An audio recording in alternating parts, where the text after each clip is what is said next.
Olá, bem-vindos ao canal. Hoje nós vamos dar início a duas aulas específicas sobre a questão do feedback na aprendizagem, né? Nós vamos hoje trabalhar as estratégias para maximizar o potencial do feedback na aprendizagem e essa vai ser a nossa primeira parte. Lembrando que a sua inscrição no canal ela é extremamente importante, né? E assim nós podemos trazer sempre um conteúdo diferenciado aí na área de educação ou preparação para concurso público também, que é o objetivo de muita gente, né? E aí vamos começar aqui com a introdução, né? Para maximizar o benefício do feedback na aprendizagem e otimizar o uso de avaliações e correções para melhorar o desempenho, é essencial adotar uma estratégia sólida e eficaz. Só lembrando aqui que feedback nada mais é do que um retorno. Por exemplo, você está estudando, você resolveu uma questão, o professor corrigiu e ele te apresentou onde você acertou, onde você errou. Isso é um feedback. Você fez um simulado, você obteve quantas respostas você acertou, quantas respostas você errou. Isso é um feedback, né? Então, o feedback ele tem um papel extremamente importante na nossa aprendizagem. Se não fosse o feedback, talvez a nossa aprendizagem demorasse um pouco mais. Porque o exercício rotineiro, aquele trabalhinho de casa que o professor passa, então, isso é para ter um feedback. Ou seja, onde você está acertando, onde você está errando. Então, ele é importante. Lembrando também que o feedback ele não precisa ser só do professor para o aluno, mas aquele aluno ali que está com você estudando, que talvez em algumas situações realmente pode saber mais de um conteúdo que você, ele também pode te dar um feedback positivo. Ele também pode te orientar. O feedback nada mais é do que uma orientação na prática, né? E nesse vídeo nós vamos apresentar algumas estratégias para auxiliar o estudante e, obviamente, o concurseiro a atingir o seu objetivo, né? Porque, no fim, o concurseiro não deixa de ser um estudante, né? E aí nós separamos 10 conjuntos de estratégias, cada conjunto com 3 exemplos práticos, sendo que cada aula dessa, cada parte, nós separamos 5 conjuntos de estratégia. Até mesmo porque para não ficar maçante, para não ficar chato, né, falando a mesma coisa, fazer um vídeo de 50 minutos. Né? E aí boa sorte para vocês nos estudos, né, e que a sua tão almejada classificação chegue rápido. Porque no fim o que a gente busca é a classificação. Ou seja, ser aprovado e classificado dentro do número de vagas. Não importa se é a primeira ou a última, mas o importante é estar classificado, né? E aí nós vamos começar aqui com estabeleça objetivos claros de aprendizagem. Defina metas específicas e mensuráveis para o que você deseja alcançar com o feedback. Ter objetivos claros permitirá que você avalie com precisão o seu progresso e identifique áreas para o aprimoramento. Estabelecer esses objetivos claros, por exemplo, é você saber onde você está errando, como você vai acertar. Nossa, eu não consegui fazer direito essa matéria aqui. É você detectar. O seu objetivo realmente esse conteúdo aqui eu estou bem, mas esse aqui eu não estou muito bem. Então vou aplicar mais tempo onde eu ainda não estou bem, né? E aí o primeiro exemplo é, um estudante de matemática define como objetivo dominar os conceitos fundamentais de álgebra antes do final do semestre. Ou seja, ele estabeleceu um objetivo. É isso que você tem que pensar. Você tem que estabelecer um objetivo, você tem que estabelecer uma meta. E com um cronograma. Algo que te dê um controle de tempo. Porque não adianta nada você estabelecer uma meta sem tempo. Estabelecer meta sem tempo é a mesma coisa que você está numa encruzilhada e qualquer caminho para você vai servir. Você tem que ter prazo, você tem que ter metas reais. Não adianta você estabelecer que em um dia eu quero ler 10 livros. Não vai, é irreal. Você tem que ser realista com você. O que eu consigo fazer? E aí dentro daquilo que você consegue fazer, você vai aprimorando e vai atingindo a sua meta, né? 2. Segundo exemplo, um profissional busca aprimorar suas habilidades de comunicação e aí ele estabelece a meta de realizar apresentações mais convincentes durante essas reuniões. E aí, o que ele vai fazer? Obviamente, ele vai procurar meios para que a apresentação dele se torne convincente. Ou ele vai pesquisar, ou ele vai fazer um curso. E aí, onde é que entra o feedback nisso aí? Como é que ele vai saber se a apresentação dele está convincente? Perguntando às pessoas em que ele dá a apresentação né? Ou isso aí, as pessoas, caso sejam pessoas conhecidas, mas através de alguns parâmetros que ele pode estabelecer. Seja, por exemplo, reuniões, apresentações convincentes. O objetivo dele é vender um produto. Então, quanto mais pessoas comprem aquele produto, mais eficiente está sendo a persuasão dele. Ou seja, melhor está sendo esse feedback. O feedback é isso. É aquele retorno. Então, você pode estabelecer também metas de retorno, né? Para facilitar. E aí o nosso terceiro exemplo é uma aspirante escritora define como objetivo aprimorar a sua capacidade de redação criativa, com o intuito de escrever histórias envolventes. Como ela vai fazer isso? Ela vai escrever e vai pedir a opinião de outras pessoas. É com base nessas opiniões. E aí a gente tem que ter um cuidado muito grande, porque quando a gente pede a opinião da pessoa, a pessoa vai dar. E nós temos que estar preparados para essa opinião. Porque não adianta nada a gente se revestir do escudo do ego, pedir opinião e não vai servir de nada. A gente tem que ter a humildade de entender que aquele ponto a gente precisa de um melhoramento e procurar pessoas que realmente me deem um retorno que auxiliem o meu crescimento ou melhoramento naquele ponto específico.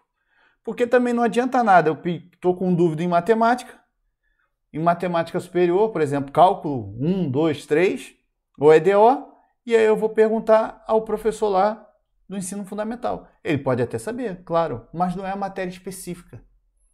O retorno que ele vai me dar, de repente, não é o mesmo retorno que o meu professor vai me dar.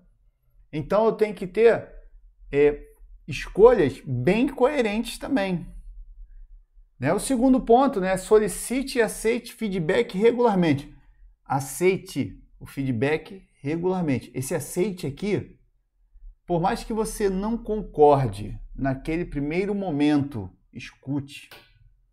Porque você pode estar naquele momento com algum tipo de emoção toldando a sua percepção. Mas escute, não seja grosseiro. Porque se você for grosseiro no momento em que alguém te dá um feedback importante, aquela pessoa pode não querer te dar mais feedback. Ou seja, você pode não ter mais aquele auxílio que seria altamente construtivo para você, né?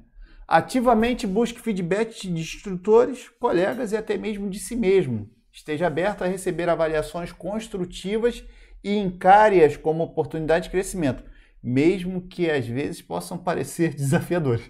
Esse desafiador aqui é porque às vezes pode parecer complicado mesmo. Porque você está tão focado naquilo ali, você está tão certo daquela situação, daquela questão, daquele conteúdo. Quando você não acerta, você toma aquele baque, as emoções ficam conturbadas ali, podem ficar conturbadas e você se fechar para uma opinião, para um ponto em que realmente poderia te favorecer. E aí vamos aqui ao primeiro exemplo. Um aluno universitário envia seus ensaios para os professores para obter feedback sobre a sua estrutura e argumentação. Ou seja, ele está mandando lá para avaliar. Ele quer saber se está bom. Então ele vai mandar para o professor dele. É a melhor pessoa? É. Porque é justamente aquele que vai fazer a avaliação. Ou seja, ele vai dar o melhor retorno possível para que esse aluno desempenhe a melhor função. E aí o nosso segundo exemplo. O empreendedor compartilha suas ideias de negócio com colegas experientes para receber avaliações sobre a viabilidade de inovação. Você também tem que cercar de pessoas que torcem por você, tá? Porque isso é importante. Pessoas que vão te auxiliar sempre.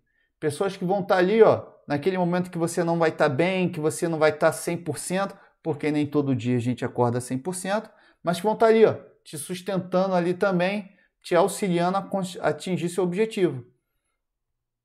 Nosso terceiro exemplo. Um músico amador grava sua performance e pede amigos músicos para avaliar sua técnica e expressividade.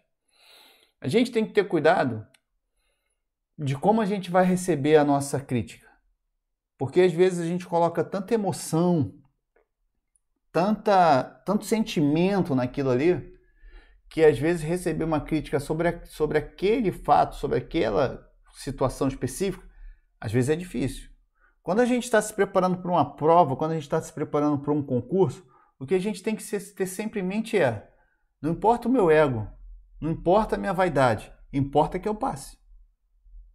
Por isso eu estou estudando. Por isso está se empenhando. Para quê? Para atingir o objetivo, que é se classificar. Então, o que a gente tem que ter é ser realista. Tá certo, tá errado, vamos melhorar. E aí ficar aberto, sim, às críticas.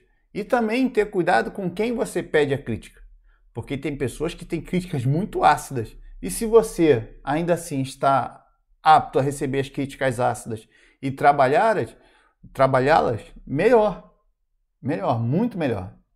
E aqui vamos para o terceiro ponto. Analise e reflita sobre o feedback recebido. Após receber o feedback, reserve um tempo para analisá-lo cuidadosamente. Identifique os pontos fortes a serem reforçados e áreas que precisam de melhoria. A reflexão profunda permitirá que você compreenda plenamente os insights oferecidos pelo feedback. Analisá-los cuidadosamente.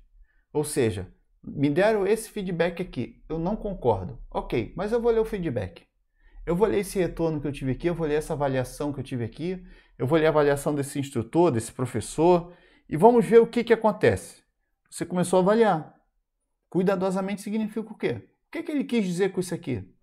Se você não entendeu o que ele escreveu, pergunte. Pergunte. Porque a melhor pessoa para explicar o que está ali escrito é quem escreveu. Para que não haja erro de interpretação. Então você vai lá e pergunte. Ah, é isso aqui que ele quis dizer? Pô, isso aqui é coerente? Isso aqui não é coerente? Não, isso aqui é coerente, então vou assumir. Como em realidade vou realizar. Não, isso aqui não é coerente. Após uma análise, após uma outra conversa, após um outro feedback de uma outra pessoa, realmente isso aqui não é muito coerente. Mas analisa, verifica se realmente tem relação com aquilo que você está fazendo. Porque tem um ditado antigo que diz o seguinte: quem estuda e não pratica se compara ao agricultor que ara e não semeia. Ou seja, é tempo desperdiçado. E o feedback ele é extremamente importante. Vamos ao nosso primeiro exemplo. Após receber o feedback sobre um projeto de design, um estudante de design gráfico revisa suas escolhas de cores e layout para melhorar a estética. Ou seja, ele verificou que aquilo que foi dito a ele é coerente. Se é coerente e vai melhorar o meu projeto e vai melhorar as minhas condições, ok, vou realizar. Segundo exemplo. Um atleta revisa as sugestões de um treinador sobre sua técnica de lançamento e ajusta a sua abordagem para aprimorar o seu desempenho. Se vocês perceberem, o foco não é a pessoa. O foco não é a pessoa. O feedback, o foco é a realização. Ó, você tem que fazer isso, você tem que realizar isso, você tem que chegar aqui, você tem que escalar aquela montanha, você tem que passar aqui. Você tem que resolver aquela situação. Então, o teu foco é o alvo. Então, o feedback, ele é uma energia, vamos colocar assim, né? É aquela ferramenta especial que vai fazer com que você atinja o alvo. É como se fosse uma mira melhorada. Né? Você atinge melhor o seu objetivo. Se vocês repararem os exemplos, o foco não é na pessoa. O foco é no alvo. Um exemplo é esse aqui, ó. O atleta revisa as sugestões de um treinador sobre sua técnica de lançamento e ajusta sua abordagem para aprimorar o seu desempenho. O foco é o desempenho nesse exemplo aqui. Terceiro exemplo. Um professor analisa feedback de alunos sobre sua abordagem de ensino e ajusta sua metodologia para melhor engajar os estudantes. E aqui é aquela situação do aprender a aprender. Um professor, ou seja, aquele que já tem uma formação, aquele que já foi treinado e estudou para exercer aquela função, está pegando o feedback, ou seja, o retorno dos seus alunos, para ainda mais melhorar a sua abordagem, ou seja, para auxiliar os estudantes a atingirem os seus objetivos. E aí aqui a gente tem a percepção do quê? Qual é o meu objetivo como professor? O que eu tenho que fazer? Ser a interface. Ser o facilitador. Então é isso que é o foco. Ou seja, ele, mesmo na posição de conhecimento que em tese ele já tem, ainda assim ele busca o melhoramento para atingir o melhor objetivo. E aqui, identifique padrões e tendências. Ao longo do tempo, procure por padrões recorrentes em diferentes feedbacks. Isso pode revelar áreas específicas que requerem atenção constante e aprimoramento contínuo. Se você está recebendo sempre o mesmo retorno de que em um ponto específico você tem que melhorar, que em um ponto específico você tem que chegar mais, que você tem que melhorar não só de uma pessoa, mas de várias, isso é um sinal de que você tem que aprimorar aquele ponto. Se você está recebendo sempre o mesmo feedback, é um sinal de que aquele ponto é um ponto importante, é um ponto relevante, em que a sua atenção, mesmo que parcialmente, tem que ser vertida ali. Então você tem que fazer o que? Você tem que entender também esses feedbacks. Vamos lá para o primeiro exemplo. Um programador observa que em várias avaliações de código, os revisores frequentemente mencionam a falta de comentários explicativos. Essa é uma avaliação. Ou seja, eu tenho sempre a mesma informação recorrente, sempre a mesma informação recorrente. E aqui é só um exemplo, né? É sempre a mesma informação recorrente. Se está sempre a mesma informação recorrente, ela é uma tendência natural. Uma tendência natural em que você pode melhorar. Vamos lá para o segundo exemplo. Um estudante de línguas percebe que suas correções de gramática frequentemente se concentram em erros de concordância verbal. E aí, olha só a questão do feedback, você se dando o feedback. Não só o professor, não só o colega, mas aqui, esse exemplo puxa de você se percebendo, você se avaliando, você como papel central da sua classificação, porque você é o papel central da sua classificação. Qualquer curso que seja vai te dar 50%, até menos. Mas o resto que complementa é você, é a sua força de vontade, é a sua necessidade, é aquela que... Por que eu estou ali? Por que eu estou fazendo aquela prova ali? Isso que você tem que levar em mente. Então, olha só, ele percebe, ou seja, ele está avaliando, ele está percebendo que dentro das próprias avaliações dele, as avaliações pessoais, tem alguma coisa contínua ali. Tem algo que ele sempre se repete. Ou seja, ele já conseguiu perceber as próprias continuidades de equívoco que ele está tendo ali. O equívoco nem sempre, mas de concentração exagerada de atenção ou de forma. Vamos lá para o terceiro exemplo. Um profissional de marketing nota que seus relatórios são consistentemente elogiados por sua clareza, mas os gráficos podem ser mais impactantes. Para alguém de marketing, o impacto é essencial naquela ação de marketing ali que ele está propondo. Ou seja, e aí o que a gente tem que ter em mente é, foi feito um comentário, foi feita uma observação, como eu vou trabalhar essa informação? Não é, realmente eu aceitei e concordo com o que eles estão falando. Como eu vou melhorar? Bem, agora eu vou procurar meios de fazer um melhoramento naquilo que pontuaram, até que seja um nível aceitável. Então, esse é o papel do feedback. E aí vamos aqui, né, para o nosso quinto item dessa primeira parte. Estabeleça um plano de ação. Com base nas análises e reflexões, crie um plano de ação detalhado para implementar as correções necessárias e melhorias sugeridas pelo feedback. Defina prazos realistas e etapas concretas para cada ação a ser tomada. Não adianta você estabelecer metas homéricas se você não está conseguindo estabelecer uma meta curta, se você não está conseguindo realizá-la. Isso é pior, porque você começa a não conseguir atingir as suas macrometas e aí você começa a entrar em frustração. Estabeleça metas menores, micrometas. E aí, conforme você vai conseguindo atingir as suas micrometas, você vai sentir que a sua motivação ela ganha uma energia a mais. Ela aumenta, porque você começa a verificar resultados naquilo que você se propôs a fazer. Primeiro exemplo, com base no feedback de seu orientador, um estudante de pesquisa cria um cronograma para revisar e aprimorar as sessões críticas de sua tese. Tá vendo? Já estabeleceu alguma coisa. ele vai estabelecer. O importante é ter um cronograma, nem que seja um cronograma de 2 horas, 1 hora, não importa. Você tem que estabelecer o seu cronograma diário e no mínimo semanal. Para toda vez que você olhar aquele cronograma ali, você já sabe o que você vai fazer amanhã, você já sabe o que você vai fazer na semana que vem, daqui a 3 dias. O ideal é você ter um cronograma mensal, porque você já projeta o seu mês inteiro ali, ó. Como? Segunda-feira eu vou estudar X, Y, Z. Terça-feira eu vou estudar A e B.